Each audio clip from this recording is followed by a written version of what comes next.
আজকে আমাদের আলোচ্য বিষয় ইম্পারেটিভ সেন্টেন্সের ভয়েস চেঞ্জ।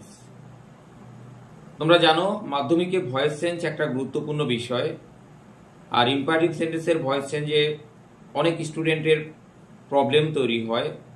তো আজকে দিনের পর থেকে এই ইম্পারেটিভ সেন্টেন্সের ভয়েস চেঞ্জে তোমাদের কোনো প্রবলেম হবে না, এটা আমার অঙ্গীকার। এবং অবশ্যই তোমরা এর জন্য এই ভিডিওটি শেষ পর্যন্ত দেখবে এবং ভালোভাবে মন দিয়ে শুনবে এবং দেখবে। লেট যুক্ত ইম্পারেটিভ সেন্টেন্স, একটা কথা আমাদের মনে রাখতে হবে, লেটের পরে সবসময় অবজেক্ট বসে, যেমন let me, let us, let him, let her, let them, let it. অবজেক্টের পরে যে ভার্বটা থাকে সেই ভার্বটা ইনফিনিটিভ আকারে থাকে, তার মানে তার আগে টু অমিট থাকে। আমি একটা এক্সাম্পল দিলে ব্যাপারটা পরিষ্কার হয়ে যাবে। যেমন লেট মি ডু ইট, আমাকে এটা করতে দাও। আমি তিনটে আঙুল দেখাচ্ছি, দেখো।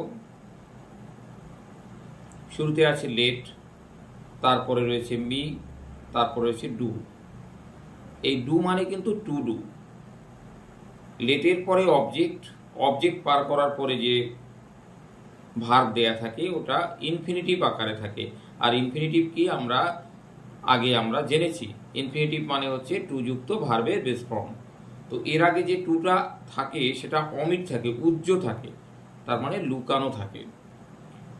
আর লেটের যখন আমরা প্যাসিভ করি, ওই প্যাসিভ করার পরে ওই টুটা বেরিয়ে আসে। এটা একটা কথা, এটা আমি প্রথমেই বলে নিলাম, তাতে তোমাদের বুঝতে সুবিধা হবে। এই লেট যুক্ত ইম্পারেটিভ সেন্টেন্সের ভয়েস চেঞ্জ আমি দুভাবে সাজিয়েছি। একটা হচ্ছে লেটের পরে আস থাকলে পরে তার ভয়েস চেঞ্জ কিভাবে হবে, আর দু নম্বর হচ্ছে লেটের পরে আজ ভিন্ন অন্য অবজেক্ট, যেমন মি হতে পারে, হিম হতে পারে, হার হতে পারে, দেম হতে পারে এবং ইট হতে পারে। এই সমস্ত যদি অবজেক্ট থাকে তাহলে এটা একটা ক্যাটাগরিতে পড়বে, একটা নিয়মে আমরা বেঁধে ফেলতে পারবো। এই দুটো নিয়ম যদি সেপারেট করে তোমরা বুঝতে পারো তাহলে এই দুটোর ভয়েস চেঞ্জ করতে তোমাদের প্রবলেম হবে না।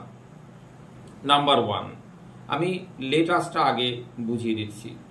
লেটের পরে আস থাকলে পরে সেখান থেকে প্রপোজাল দেয়া বোঝায়। লেটাস দিয়ে সবসময় প্রপোজাল দেয়া বোঝায়, চলো আমরা এটা করি, চলো আমরা একসাথে খেলা করি, চলো আমরা ঘুরতে যাই, এরকম একটা বেঙ্গলি আসে লেটাস দিয়ে। লেটাস প্লে টুগেদার, চলো আমরা একসাথে খেলা করি। এটা সবসময় প্রপোজাল দেয়া বোঝায়, মানে প্রস্তাব দেয়া বোঝায়। সেক্ষেত্রে আমরা লেটের প্যাসিভ করব আর প্রপোজড। তো লেটের পরে যে আসটা আছে ওটাকে লেটাস, আসটাকে ঘুরিয়ে আগে এটাকে সাবজেক্ট করে নেবে। তা আসের সাবজেক্ট হয়ে যায় উই, তাই উইর পরে লেটটা প্যাসিভ হয়ে উইর পরে বলবে। লেটের প্যাসিভ কি বললাম, আর প্রপোজড। তাহলে পুরো বিষয়টা কি দাঁড়ালো, উই আর প্রপোজড। তারপরে বাদ বাকি যেটা থাকবে পাতিয়ে দেবে। দ্বিতীয় নিয়মে আমরা চলে আসছি। এই আজ বাদে যদি অন্য অবজেক্ট থাকে লেটের পরে, অন্য অবজেক্ট মানে লেটের পরে মি থাকতে পারে, লেটের পরে হিম থাকতে পারে, লেটের পরে হার থাকতে পারে, লেটের পরে দেম থাকতে পারে, লেটের পরে ইট থাকতে পারে, মানে কোনোভাবেই আজ নয়, আজ বাদে অন্য অবজেক্ট। সেক্ষেত্রে লেটের প্যাসিভ হবে মে বি অ্যালাউড টু। আমি টুটা ওর সাথে যোগ করেই বললাম, আসলে ওই টুটা কিন্তু ইনফিনিটিভের টু। তার মানে লেটের পরে অবজেক্ট এবং তারপরে যে ভার্বটা থাকে তার আগে তো টুটা লুকানো থাকে, ওই টুটা বেরিয়ে আসে প্যাসিভে। আমি ওটা একবারে বলে দিলাম। তাহলে লেটের প্যাসিভটা কি হবে, মে বি অ্যালাউড টু।